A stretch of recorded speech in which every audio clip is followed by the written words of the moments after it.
บวยอาลินโอ้ทางนี่โคตรสูงชันปุ๊บจุดที่ดาวย่างลงมาความเก่าแก่ของบ้านนี่ถือว่า2 คนนอนบ่ได้2-3 คนคือจังสินอนบ่ได้เนาะญาติคือเขาว่าคนอนุญาตเนาะปวดท้ายก็แม่นได้อดเลยเนาะเห็นบ่นี่นะอันนี้คือตอนขึ้นพี่น้องฟังเสียงใจหายใจก็หู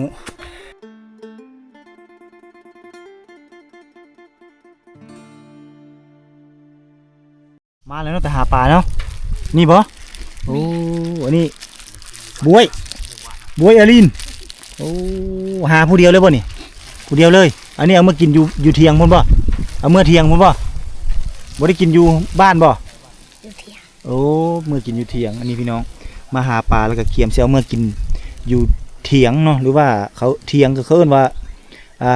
บนบ้านเขาเจ้าปลูกไม้นี่แหละเขาเอิ้นเทียงพี่น้องเอ้ยนี่เอาเมื่อปั่นครบปั่นครัวกินได้นี่เนาะเอารถจักรลงมาเลยแต่ทีมงานได้เฮานี่บ่ไหวเขาจะเอาลงมาอีกจำนวนนึงกับพุ่นแหละกำลังม้างไงก้อนหินอยู่คือสิแม่นมดแรงพุ่นแหละมื้อนี้เนาะเพื่อให้เขาเจ้าได้พออยู่พอกินเขาเจ้าจึงสิได้กลับคืนเมื่อหรือว่าเอาเมื่อปั่นโคบปั่นครัวปั่นลูกปั่นเมียกินได้พี่น้องเอ้ยเนาะถ้าบ่ได้นี่บ่ขึ้นได้น่ะเพราะว่าเขาเจ้าลงทุนม้างคักแน่แหละพุ่นเนาะเพื่อมาหาปูหาปลาตามธรรมชาตินี่แหละอันนี้คือหมู่บ้านหางกลางหุบเขาพี่น้องเดี๋ยวจะพาท่านผู้ชมเลาะเที่ยวชมเบิ่งบรรยากาศเนาะสายน้ำแห่งนี้เป็นสายน้ำที่โลเลี้ยงวิถีชีวิตของชาวบ้านในทั่วบริเวณนี้เลยพี่น้องอันนี้ก็คือ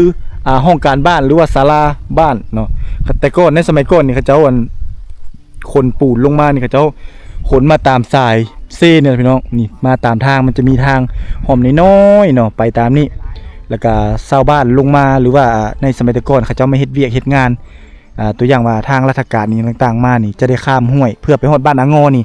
น่าจะประมาณ10 กว่าห้วยตามที่บ่าวตุกได้ยินเขาเจ้าเว้าเนาะแต่ว่ามาฮอดนี่ก็น่าจะประมาณ5ห้วยพี่น้องเอ้าเดี๋ยวคลิปวิดีโอนี้ก็ยังสิพาท่านผู้ชมเลาะเที่ยวชมเบิ่งบรรยากาศของหมู่บ้านตุงแตงเก้าให้ท่านผู้ชมได้เบิ่งคือเก่าเนาะท่านผู้ชมเพราะว่าหาโอกาสที่ว่าจะมาเที่ยวมาชมมาสัมผัสบรรยากาศวิถีชีวิตคือจังซี่นี่ก็เทพจะบ่มีเวลามาเพราะว่า1มันไกล2มานี่เพื่อสิย่างลงมาได้นี่ทางนี่โคตรสูงชันปุ๊บจุดที่ดาวย่างลงมาบนปลายมือของบรรทุกที่มีต้นไม้สูงต้นเดียวอยู่ทางเทิงสูงพุ่นแหละอันนั้นคือเส้นทางที่ดาวเดินทางลงมาตามหอบภูหอมผาในเมื่อก่อนนี่จะบ่มีได้เส้นทางตัวนี้เขาเจ้าจะอาศัยมาตามห้วยตามห้องหรือว่าตามซีนี่เนาะแล้วบ่มีเส้นทางแต่ในปัจจุบันนี่ก็ได้ทะลุเส้นทางตัวนี้ลงมาแต่ว่าบ้านนี่ก็กลายเป็นบ้านห้างไปแล้วเนื่องจากว่าต้องได้ย้ายไปอยู่บนอื่นจุดเด่นของหมู่บ้านนี่ก็คือแต่ละหลังคาเรือนจะเอาขี้หินนี้เนาะหยองใส่กับไม้โดยที่ว่าเสาแต่ละเสานั้นจะบ่ได้ฝังดินแล้วก็ในหมู่บ้านแห่งนี้จะมีก้อนหินเรียงรายตามแยกย้ายอยู่ตามหมู่บ้านเนื่องจากว่าหมู่บ้านแห่งนี้เคยประสบภัยพิบัตินั่นก็คือน้ำท่วมพี่น้องเนาะน้ำท่วมเฮ็ดให้เกิดมีก้อนหินต่างๆนี่เนาะเต็มเรียงรายแจกจ่ายอยู่ตามหมู่บ้านนี่ถึงจะบ่มีคนอยู่แต่ก็ยังคงความสะอาดดีพี่น้องเอ้ยแล้วก็มีต้นไม้กินมากที่เพิ่นปลูกไว้เพื่อไว้อยู่ไว้กินเนาะนี่มะพร้าวตามบ้านห้างนี่แหละลำต้นมะพร้าวอย่างต่างๆเขาเจ้าก็จะพากันมาเกาะเอามากินเนาะความเก่าแก่ของบ้านนี่ถือว่า10 ปลายกว่าปีเด้เพิ่นย้ายออกไปนี่แต่ยามนี้เขาเจ้าก็ยังกลับมาใช้ชีวิตก็คือกลับมาเฮ็ดไร่เฮ็ดสวนหาปูหาปลาเพื่อมื้ออยู่เพื่อมื้อกินถ้าว่ามาคน2 คนนี่บ่กล้ามาเด้เนาะ ใส่เฮือนเจ้าหลังใดเทิงพุ่นบ่โอ้อยู่เทิงพุ่นอันนี้เฮือนไผเฮือนเจ้าบ่เงินให้เงินเข้าแล้วเงินเขาเนาะถ้าสมมุติว่าพากันมานอนนี่2-3 คนนี่กล้าบ่บ่นะบ่กล้าบ่เป็นหยังคือบ่กล้าย่านผีแล้วย่านผีไม่สิกล้าเนาะบ่กล้าเนาะ2-3 คนนอนบ่ได้แล้วย่านเนาะย่านเคยมีคนเว้าบ่คนไทยบ้านนี่เคยเห็นบ่เคยเห็นแล้วบ่คนแก่คนเฒ่าคนแก่นะเขาเจ้าว่ามานี่เลยเห็นแสงบ่เห็นหยังมีแสงมีหยังมันโลกเสียงเสียงปุ๊บปั๊บตะเลิงต่างๆประมาณนี้แหละเนาะ โอ้ก็เลยบ่มีไผกล้ามานอน เออ ปกติเนี่ยคันมานอนนี่ประมาณจักคนเขาจึงมานอนได้นี่ ได้2-3คน10คนนั้น ประมาณ10คนมาเป็นหมู่เนาะมาหาอยู่หากินเนาะแล้วนอนได้ ได้ อืม หลายคน2คนนอนบ่ได้เลย 2-3 คนคือจังสินอนบ่ได้เนาะ ญาติคือเขา ว่าขออนุญาตเนาะปวดเหี่ยวนี่ก็บ่กล้าลงแต่เฮือน ปวดท้ายก็แม่นได้อดเลยเนาะเห็นบ่ นี่นะส่วนหมู่และไปทำ ส่วน ชวนหมู่ไปกับดมขี้หมู่เนาะ ดมกระและหมู่นี่นั่น ผู้เดียวก็ลงบ่ได้แล้วอยาก ย่านเนาะไปได้เฮ้ยเมนขี้ได้นะเนาะบ่แห้งแล้วเนาะ ขยาน บ่ว่าแต่ปวดท้ายนักนะท้ายเบานี่ก็ยังบ่แห้งนี่เนาะจันป่นออกทางปงเยี่ยมอยู่เนาะ มาดิได้ อืม มาต่อเท่านี่ อันตรายเด้อพี่น้องเอ้ยเพราะว่าเขตนี้มันเป็นบ้านห้างอันนี้เด้เนาะโรงนี่เขาเจ้าเฮ็ดไว้เพื่อหยังนี่โรงนี่ ลงนี่ลงกันสมมุติเข้าใต้นี่ก็ความเฮืองใต้ก็ใส่ ใส่ในโรงนั่นเลย โอ้ มาใต้ก็เอาไว้อยู่นะ เอาไว้อยู่นั่น เออ โอ้เขาเฮ็ดเพื่อไว้เลยเนาะ เออ ผู้ใดเป็นผู้เฮ็ดนั่น บ้านดีกว่านี่นะ เจ้าของเฮือนนั่นแหละ เจ้าของเฮือน บ่แม่นบ่คือแบบว่าไผมาเป็นเป็นเคยมาแต่งลูกสาวแล้วผู้นั้นเป็นผู้เฮ็ดให้ บ่ บ่แม่นบ่โอ้บางคนเขาเจ้าว่าแนวนั้นก็มันนี่ก็เลยถามเบิ่งสอบถามเบิ่งแต่นี่ยกตัวอย่างว่ามีผู้เฒ่าผู้แก่อยู่ในหมู่บ้านนั่นแหละเขาเจ้าย่านบ่ให้อยากยุ่งยากเนาะเขาเจ้าเลยเฮ็ดไว้เพื่อไว้เลย เออ แต่บ่คลำบ่ บ่กันแล้ว โอ้ดีซ้ำเนาะคันเฮ็ดโรงนี่ไว้เนาะโอ้เป็นการเฮ็ด เขามันบ่ฮู้มันคนเฒ่านี่มื้อใดสิจากไปอ่ะนะ โอ้แบบถ้าสมมุติว่าเสียแล้วปุ๊บเพื่อสิไปไล่เลื่อยไม้เลื่อยโต๊ะพัดใช้เวลาแม่นบ่ แม่น ก็เลยต้องได้เฮ็ดตัวนี้ไว้เลยเสียดายว่าสบายบัดเวลาเสียชีวิตมาแล้วก็เอาใส่นั้นเลยแล้วเอาไปทิ่ม แม่น เอาไปฝังเนาะ อืม ทางได้ผีภาษาเถอะเจ้า ทางพุทธ โอ้ข้ามห้วยบ่ ข้ามห้วยแล้ว โอ้ปกติเนี่ยถ้าจะกับไปไกลมาไกลอยู่บ่ทางนี้ อยู่ใกล้ๆนี่แหละ ใกล้ๆนี่เลยบ่ เออข้ามห้วยกันนี่ ข้ามห้วยก็แม่นโลด อ่า ย่านบ่ถ้าเจ้ากลางคืนไป กลางคืนก็ย่านแหล้ว ถ้าสมมุติแบบตัวยังบ่ทันย้ายออกนี่ปงผีไม่ไหม้เนี่ยเอาไปทิ่มไม่ไหม้นี่กล้าอยู่บ่กล้าไปอยู่บ่ บ่ผู้เดียวบ่กล้าแล้วต้องเว้นใครแน่กลางคืนมันสิ กลางคืนนี่ก็คันอยู่ในบ้านนี่ก็ย่านบ่ ย่าน ย่านคือกันเนาะ เออ ส่วนหลายนี่ส่วนเผ่าเขาเจ้านี่ถ้าสมมุติว่าตายเป็นผีแล้วเอาผีไปฝังแล้วเขาเจ้าจะย่านบ่กล้าเอาลงเฮือนบ่ได้ คันเฮือนหมอนั้นตายอยู่จุดนั้นจุดนี้เนี่ยบ่กล้าไปใกล้เลยเฮือนหมอนั้นเนาะจนมันเย็นๆไปพุ่นเลยเนาะ อืม จังกล้าเนาะอันนี้ก็คือเฮามานี่ก็คือมาเฮ็ดเวียกซื่อๆเนาะตัวแรกนี่กลับบ่นี่ ครับ โอ้ ไปหากินแล้วนะ โหมาหากินนี่แหละ เออ แล้วก็ตัวแรกก็พากันกลับเนาะ ครับ อืม กลับไปเที่ยง ครับเมื่อเที่ยงพุ่นนี่เขาเจ้าเอิ้นเที่ยงอยู่พุ่นอันนี้เอิ้นเฮือน เพื่อน ฮีดคองยังอยู่พี่มด ยังอยู่นี่ ถ้าสมมุติว่าอนาคตตัวหน้านี่ต้องได้ม้างไปแม่นบ่เฮือนนี่ จังหวะอะไรสุดประทับ ยังคือถามวิธี สุดผู้เฒ่าผู้แก่เนาะยังคิดอยู่เนาะเดี๋ยวนี้เนาะ มันคิดอยู่ อยู่ว่าสิเอามือนั่นเลย ว่าสิเอามือบ่หรือว่าสิก็ได้กลับมาอยู่อีกแม่นบ่คือได้ข่าวว่าบ้านอดือบ้านอีสังนี่จะกลับมาอยู่อีกแล้วบ่ ยัง ยังบ่ เออ โอ้บางบ้านก็แบบไปบ่มีที่ทำกินเขาเจ้าก็จะกลับมาอีกนะจะกลับมาอยู่พี่แต่ว่าในเขตนี่เส้นทางตัวนี้นี่แม่นมีบ้านเดียวที่ยังอยู่นั่นคือบ้านอางอแม่นบ่ แม่น อางอเนี่ยเขาเจ้าบ่ให้ออกเลยเนาะ บ่ให้ดอก เพราะว่า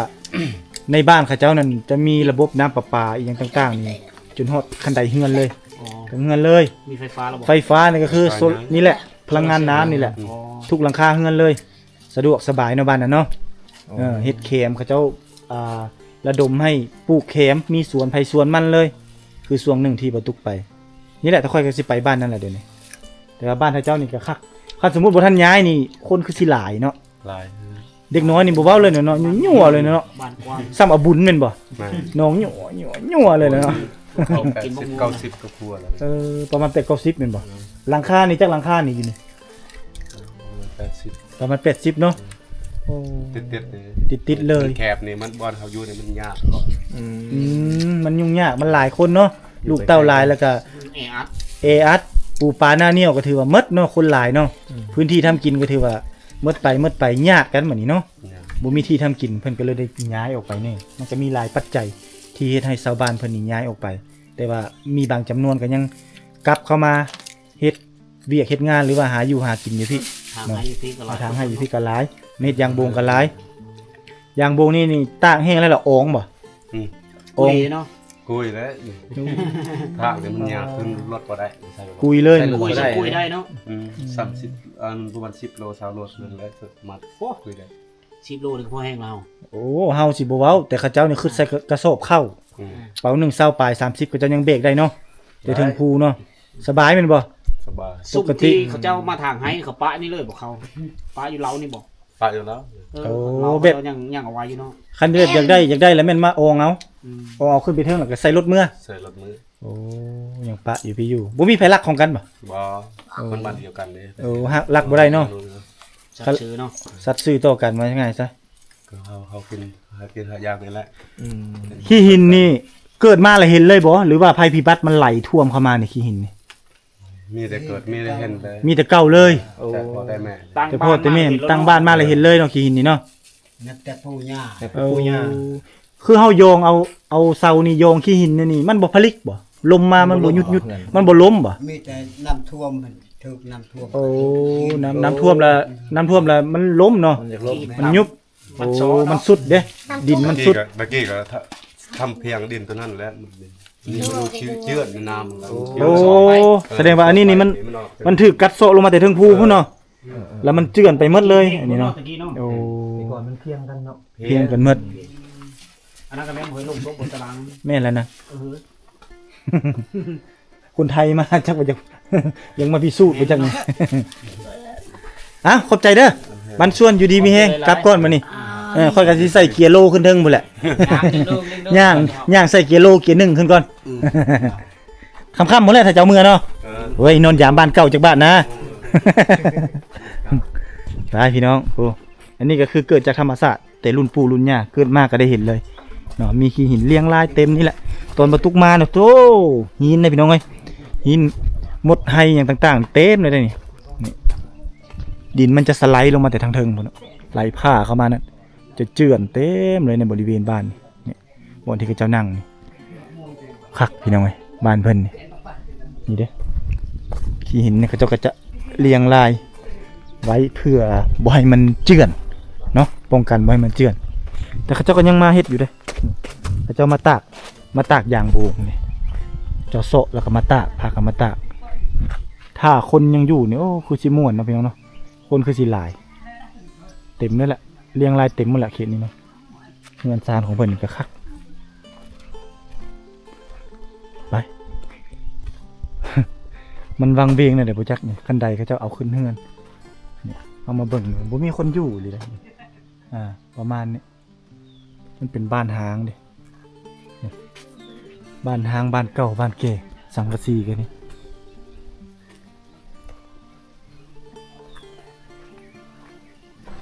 อันนี้ก็บ่ค่อยมีคนอยู่นี่มีแต่นกกระจิบกระจาดนี่อันนี้เป็นเฮือนครัวเนาะอันนี้เป็นเฮือนนอนมีแต่อัดประตูไว้ซื่อๆแต่ให้กล้าขึ้นไปบ่กล้าได้พี่น้องเอ้ย หลายคอมเมนต์มาแต่ว่าเฮาก็บ่กล้าขึ้นไป เนื่องจากว่า มันเสียวเฮาบ่เคย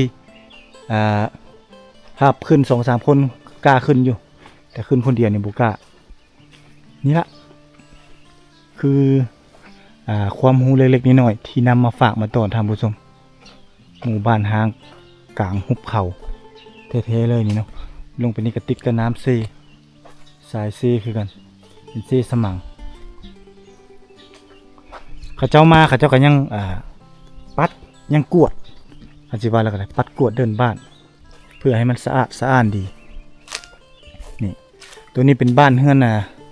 แบบเก่าแก่แต่ถ้าแต่ก่อนนี่ปะโกะแท้ๆนี่จะมุงหญ้าเนาะนี่เป็นทางป้ายตามนี้เลยพี่น้องนี่บรรยากาศดีเลยแต่อยากวังเวงนิดนึงมีแต่เสียงนกเสียงหนู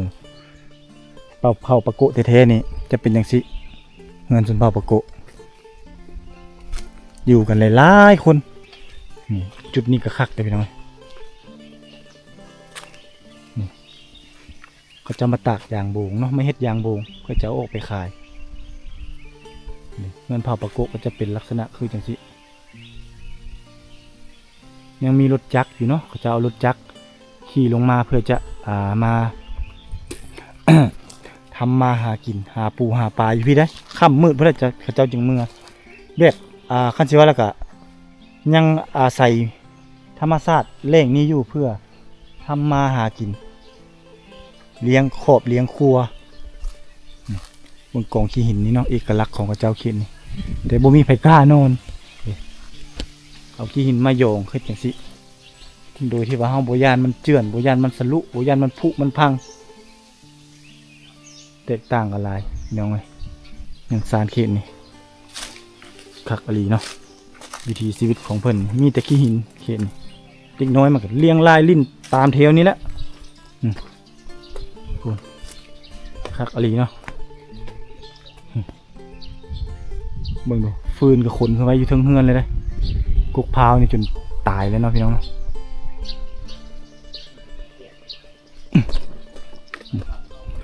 บางคนก็เพิ่นบ่อยู่แล้วก็นี่ฟืนเพิ่นก็จะขนตันเทิงนี่เลยนี่เพิ่นออกไปแล้วใต้ทุนบ้านนี่คือซีเมนต์บ่อนผูกเลี้ยงสัตว์เบ้เพิ่นนี่ต่างๆนี่ยังเห็นไม้กวดไม้หยังอยู่แสดงว่าเขาเจ้ามาเนี่ยเขาเจ้ายังปัดยังกวดได้อยู่ได้นี่แต่ต้นไม้ใบหญ้าเนี่ยเขาเจ้าบ่ได้ตัดเลยนี่แสดงถึงความเก่าแก่ของหมู่บ้านนี่อันนี้คือยังมีเด็กน้อยเล่นลิ้นอยู่เลยพี่น้อยกรุกรุ ยังมีเด็กน้อยมาอยู่พี่น้องหมู่บ้านอาถรรพ์หมู่บ้านลึกลับในลาวแท้ๆเลยพี่น้องนี่อันนี้คือบ้านเฮือนของเพิ่นเนาะถือว่ามี80 ปลายกว่าหลังคาเฮือนในเขตนี้โอเคพี่น้องเฮาก็สิได้เดินทางโตแล้วอันนี้คือเอารูปภาพบรรยากาศความรู้เล็กๆน้อยๆมาฝากมาต้อนพ่อแม่พี่น้องให้ท่านผู้ชมได้ติดตามรับชมหมู่บ้านล้างกลางหุบเขาที่ชาวบ้านยังพากันมาหาอยู่หากินหาปูหาปลาหรือว่ามาถากยางโบงทางให้อยู่พี่แล้วก็มากินข้าวกินน้ำอยู่พี่แล้วก็ฮีดของประเพณีของเขาเจ้าก็ยังบ่ได้ปะบ่ได้ทิ่มมาจำฮีดไผสิเต่งดองเนาะไผสิเอาผัวเอาเมียแล้วก็จำฮีดจำคองอีหยังต่างๆเจ็บไข้ได้หนาวเขาเจ้าก็ยังพากันมาเฮ็ดฮีดเฮ็ดคองอยู่พี่อยู่ถือว่าเป็นบ้านเก่าบ้านเก๋ของเขาเจ้าแท้ๆเลยที่บ่ตุกพาทางผู้ชมมาเรียนรู้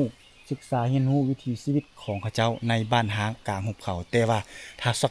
จากการสอบถามชาวบ้านนี่แม่นบ่มีไผกล้ามานอนเนื่องจากว่ามันเป็นบ้านห้างและเขาเจ้าก็เคยเห็นเสียงอีหยังต่างๆที่ตึงๆต่างๆเนาะเฮาก็บ่สามารถพิสูจน์ได้ทีมงานเฮาก็บ่สามารถกล้ามานอนได้เลยท่านผู้ชมถ้าบ่ฮอด10 คนขึ้นไป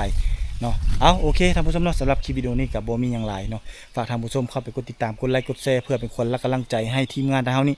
ได้ถ่ายคลิปสารคดีวิถีลาวอยู่ในเขตชนบทโดยเฉพาะทางบ้านตุงแตงให้ท่านผู้ชมได้ติดตามรับชม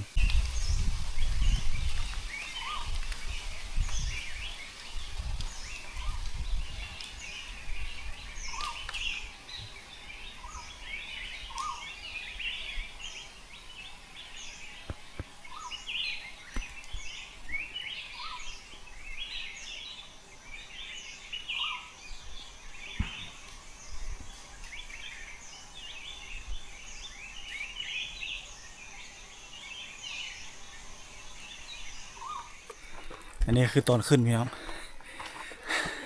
ฟังเสียงใจหายใจกระหูอันนี้ก็หาขั้นเลขได้หนิไหม3 คน3 พี่น้องเท่านี่ขั้นเลขก็ซื้อพุ่นบ้านอยู่พุ่นทางด้านลุ่มบ่พี่น้องตอนขึ้นก็ตามลงตอนลงนี่แตกต่างกันเนาะแตกต่างกันหลายผ่านก็ยังคืนขึ้นไปเนาะอันนี้แต่เขาตั้งเวลาแล้วย่างนี่บ่ายโมงกับ3 นาทีป่ะขึ้นไปนี่จะ3 นาฬิกา 20 นาทีขึ้นไปนี่สิไปเบิ่งนำกันว่าเขาชิ้นย่างแต่นี่ขึ้นไปนี่ใส่เวลาจักนาทีแต่สามีก็ยังใส่เกียร์โลเลยพี่น้องเพื่อจะได้คลิปหมู่บ้านหางบ่ธรรมดาเลยพี่น้องเพื่อจะได้แต่ละคลิปนี่บ้านอันนี้นี่มีทางลงมาแต่ว่ามันสูงชันแต่ถ้าบ้านอ่างโงที่เราสิไปนี่มันมีทางแบบนี้คือกันแต่ว่าบ่สูงบ่ชันรถก็ไปได้ฮอดหมู่บ้านเลยก็คักคือกันบ้านนั้นแต่ว่าคักคนละแบบพี่น้องแต่เรื่องคักนี้ ขอเอาตัวนั้นซะตัวนี้นี่ผู้เพื่อจะได้คลิปหมู่บ้านห่างกับหุบเขานี่เพื่อจะทีมงานเฮาจะพากันลงมาถ่ายคลิปนี่ถ้าบ่ใจบ่เอาแท้ๆใจบ่สู้แท้ๆนี่บ่มีไผอยากกล้ามาดอกพี่น้องมาบ่ถึงดอกเพราะว่าลงมาแล้วนี่บ่อยากขึ้น ขึ้นแล้วบ่อยากลงอันนี้ก็ถ้าบ่แม่นทีมงานเฮานี่ตั้งใจว่าอยากมาบ้านนี่บ่ตุกบ่พามาซ้ำ บ่แม่นอีสังดอกบ่แม่นขี้ที่ดอกมันเมื่อย เพราะว่ามันต้องได้ใช้พลังงานหลาย ไปฟังรถจักรมันยึด วู้ในที่สุดเราก็ขึ้นมาถึงแล้วพี่น้องเอ้ยตัวเพื่อสิมาฮอดเส้นไซพูนรถกระตากแดดแหละพี่น้อยหาบ่อนกินข้าวกินน้ำก่อนบัดนี้ไปแต่10 โมงเช้าตอนนี้จักโมงแหละ พอดี2 โมง10 2 โมงตรงพอดีเลย พอดี2 โมงเป๊ะเลยพี่น้องย่างอยู่ประมาณ40 นาทีแต่ลุกมาขึ้นมาไปหาบ่อนกินข้าวก่อนกินน้ำก่อนผู้จุดทางเทิงผู้พี่น้องบ่อนกินข้าวได้เฮาโอ้รถ